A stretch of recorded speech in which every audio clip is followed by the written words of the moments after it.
Tuwang-tuwa kami. Ito ang naging reaksyon ni Philippine National Police Chief Police General Romel Marbil sa pagbasura ng Department of Justice sa mga reklamong kriminal na inihain ni dating Pangulong Rodrigo Duterte laban sa kanya at iba pa kaugnay sa operasyon sa Kingdom of Jesus Christ compound para arestuhin si Apollo Quiboloy.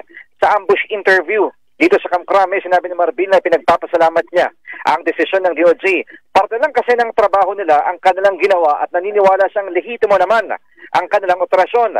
Dagdag pa niya, ngayong nabasura ang kanyang kaso, makakapag-retiro na siya ng walang kaso. Matatandaan na nung nakarang taon nang inihain ni Duterte ang reklamo laban kina Marbil at iba pa dahil sa sobra-sobra at hindi umanong makatwiran at malawakang operasyon ng pulisya na may kinalaman sa pagpasok sa mga gusali at tirahan sa KOJC compound. At sa isinagawa nilang search warrant, bukod pa sa pagkasira ng mga struktura.